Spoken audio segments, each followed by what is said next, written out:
Puji Tuhan, selamat malam, shalom bagi semua jemaat Tuhan yang berada di rumah, di mana saja saudara berada. Kembali malam ini kita akan masuk dalam renungan firman Tuhan untuk Selasa malam. Sebelum kita masuk dalam firman Tuhan, mari bersama kita tundukkan kepala dan berdoa. Bapa di sorga, kami mengucap syukur kepadamu malam ini. Oleh anugerah kasih-Mu, umat-Mu telah melakukan segala pekerjaan dan aktivitas mereka. Dan malam ini kami kembali bersama bersekutu dengan Tuhan dalam renungan firman-Mu. Urapi hamba-Mu, urapi firman-Mu, dan berkatilah seluruh jemaat-Mu dengan firman-Mu. Di dalam nama Tuhan Yesus kami sambut firman Tuhan. Haleluya, haleluya. Semua kita dalam Tuhan berkata amin. Baik, saudara ambil Alkitabnya masing-masing dan kita akan buka Alkitab kita dari Perjanjian Baru. Perjanjian Baru yaitu Injil Matius pasal yang ketiga ayat yang ke-13 sampai dengan ayat yang ke-17. Sekali lagi, Injil Matius pasal yang ketiga ayat 13 sampai dengan ayat yang ke-17.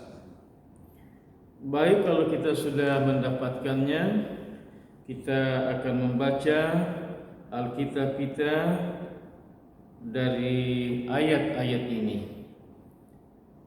Mulai dari ayat yang ke-13 sampai dengan ayat yang ke-14 dan seterusnya. Maka datanglah Yesus dari Galilea ke Yordan kepada Yohanes untuk dibaptis olehnya. Tetapi Yohanes mencegah dia, katanya, "Akulah yang perlu dibaptis olehmu, dan engkau yang datang kepadaku."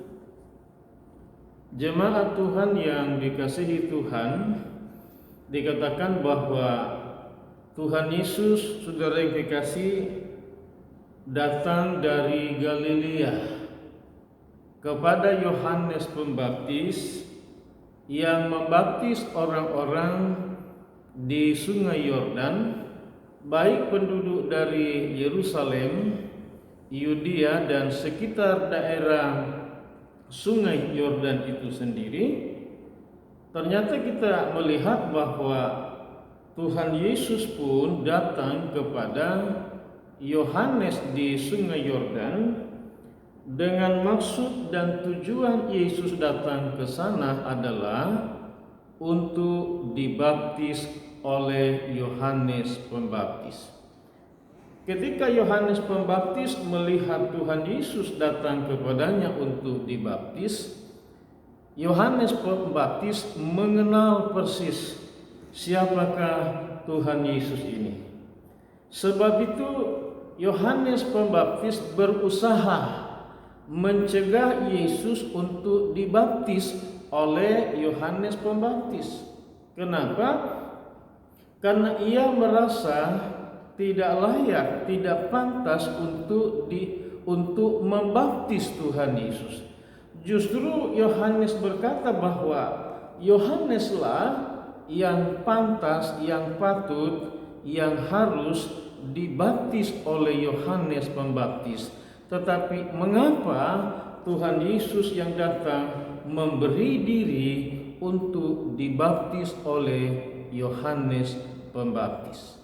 Saudaraku, terjadi satu diskusi tanya jawab antara saudara yang kasih dalam Tuhan, Yohanes dengan Tuhan Yesus. Lalu Tuhan Yesus dalam ayat yang ke-15 menjawab, Lalu Yesus menjawab, katanya kepadanya, biarlah hal itu terjadi, karena demikianlah sepatutnya kita menggenapkan seluruh kehendak Allah, dan Yohanes pun menurutinya. Saudaraku, Tuhan Yesus memberi penjelasan kepada Yohanes mengapa Yesus harus dibaptis. Yesus yang adalah anak Allah harus dibaptis di dalam air di sungai Yordan. Dikatakan oleh Tuhan Yesus kepada Yohanes, biarlah hal itu terjadi, karena demikianlah sepatutnya kita menggenapkan seluruh kehendak Allah. Penjelasan Tuhan Yesus kepada Yohanes Pembaptis bahwa baptisan air itu adalah sebagai perintah Tuhan yang harus dilakukan oleh setiap orang yang percaya kepada Tuhan, termasuk Yesus Kristus sendiri yang adalah anak Allah, yang adalah Allah yang sekarang dalam bagian ini datang dalam rupa, dalam keadaan sebagai manusia. Saudara yang kasih dalam Tuhan, dan dikatakan bahwa baptisan air adalah untuk menggenapkan seluruh kehendak Allah di dalam diri kita semuanya. Dan ketika hal itu diterima oleh Yohanes, penjelasan yang begitu lengkap yang tidak bisa lagi ditunda atau tidak bisa, saudaraku, diperdebatkan atau dipermasalahkan, maka dikatakan bahwa Yohanes Pembaptis menuruti perkataan Tuhan Yesus, sehingga apa yang terjadi? Yohanes Pembaptis membaptis Tuhan Yesus dalam sungai Yordan. Lalu ayat yang ke-16, sesudah dibaptis, Yesus segera keluar dari air, dan pada waktu itu juga langit terbuka, dan ia melihat Roh Allah seperti burung merpati turun ke atasnya. Saudaraku, setelah Yesus dibaptis oleh Yohanes Pembaptis dalam sungai Yordan, maka dikatakan bahwa Tuhan Yesus keluar dari dalam air itu. Dan ketika Yesus, saudara yang dikasih, keluar dari dalam air, maka dikatakan bahwa langit terbuka. Dan kemudian ia melihat Roh Allah, Roh Kudus, Roh Tuhan turun ke atas Tuhan Yesus seperti burung merpati. Jadi kita lihat bahwa setelah Yesus dibaptis di sungai Yordan, langit terbuka, kata firman Allah, lalu turunlah Roh Allah ke atas Yesus dalam bentuk seperti burung merpati. Lalu ayat yang ke-17 berkata, lalu terdengarlah suara dari surga yang mengatakan, inilah anak yang kukasihi, kepadanyalah aku berkenan. Saudara, ternyata bagian berikutnya adalah Allah Bapa di sorga sendiri dikatakan memberi pengakuan dengan berkata, inilah anak yang kukasihi, kepadanyalah aku berkenan. Saudara, ada 3 rangkaian yang kita lihat dalam ayat ini. Yang pertama, bahwa baptisan air itu adalah menggenapkan seluruh kehendak Tuhan dalam hidup kita. Yang kedua adalah mendapat, saudara-saudara yang kasih dalam Tuhan, di mana dikatakan langit terbuka. Lalu apa yang terjadi? Turunlah Roh Kudus atau Roh Allah ke atas Yesus dalam bentuk burung merpati.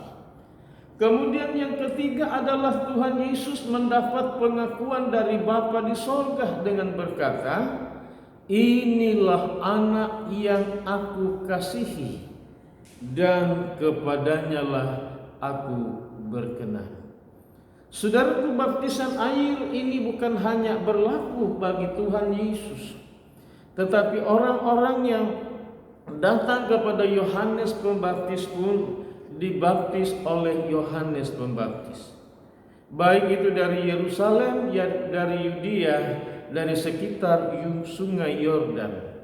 Bukan itu saja, tetapi Yesus juga, saudara yang kasih dalam Tuhan, murid-murid Yesus juga dibaptis. Dan semua orang-orang dalam sejarah perjanjian baru, saudara, dibaptis dengan cara dimasukkan ke dalam air atau diselamkan. Dari ayat-ayat ini kita lihat bahwa baptisan air yang pertama sekali lagi adalah menggenapkan seluruh kehendak Tuhan dalam diri kita, sehingga tidak perlu lagi kita berdalih atau membuat alasan apapun. Kalau engkau ingin menjadi anak Tuhan yang sejati, umat Tuhan yang sungguh-sungguh melakukan firman Allah, tidak ada alasan untuk tidak dibaptis dengan cara diselamkan, saudara yang kekasih. Untuk apa? Menggenapkan kehendak Tuhan dalam diri saudara. Yang kedua, saudara yang kasih dalam Tuhan, akan mendapat pengakuan dari Bapa di surga.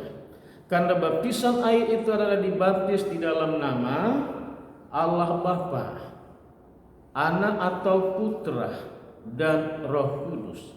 Artinya nama Allah Bapa, Putra, dan Roh Kudus itu termeterai pada diri kita, maka kita pun juga mendapat pengakuan dari sorga bahwa kita ini adalah warga kerajaan sorga. Alasannya apa? Karena kita telah menggenapkan seluruh kehendak Tuhan dalam hidup kita. Bukan itu saja, tetapi juga Tuhan akan memeteraikan kita sebagai tanda miliknya. Dengan apa? Ia memberikan Roh Kudusnya ke dalam semua kita yang melakukan firman Tuhan ini. Kiranya Tuhan Yesus menolong saudara semua yang sudah dibaptis. Biarlah saudara tetap mempertahankan baptisan air dalam hidup saudara sebagai menggenakan firman Allah, dan telah mendapat pengakuan sorga dan juga dimeteraikan oleh Tuhan dengan Roh-Nya yang kudus. Bagi saudara-saudara yang belum masuk dalam baptisan air, saudara mari segera ambil keputusan untuk mendapatkan, saudara yang kekasih, menggenapi kehendak Tuhan dalam hidup saudara dan mendapat pengakuan sorga dan dimeteraikan oleh Tuhan dengan Roh-Nya yang kudus. Jangan keraskan hatimu, jangan terlambat, ambil tindakan sebelum saudara terlambat. Tuhan memberkati, dan mari kita tundukkan kepala dan masuk di dalam doa. Bapa, malam ini kami mengucap syukur firman-Mu telah berbicara kepada kami tentang bagaimana Tuhan Yesus datang ke sungai Yordan untuk dibaptis oleh Yohanes Pembaptis, untuk menggenapkan seluruh kehendak Allah dalam dirinya yang adalah sebagai anak Allah sendiri.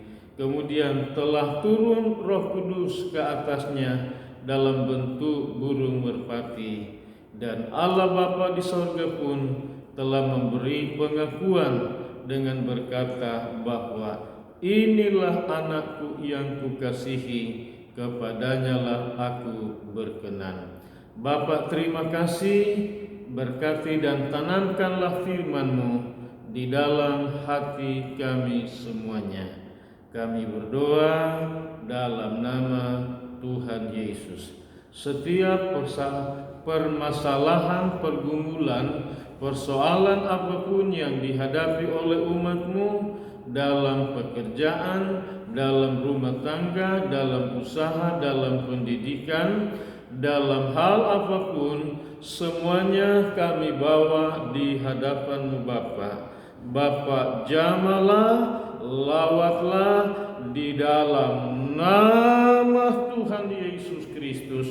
Beri kekuatan, kemenangan, kecakapan kepada umat-Mu, dan Tuhan pun membela mereka dan menghiburnya di dalam nama Tuhan Yesus Kristus. Jemaat Tuhan, mari semuanya mengarahkan segenap hati dan hidupmu kepada Tuhan, lalu terimalah segala rahmat berkat daripada Allah Bapa, kasih karunia, cinta kasih sayang Tuhan Yesus, serta persekutuan, kekuatan baru, damai sejahtera, sukacita, penghiburan oleh Allah Roh Kudus. Di dalam nama Allah Bapa, Putra dan Roh Kudus, Tuhan Yesus Kristus. Haleluya, haleluya. Semua kita yang diberkati dalam Tuhan berkata, amin. Selamat malam, shalom. Selamat beristirahat. Haleluya, haleluya. Amin.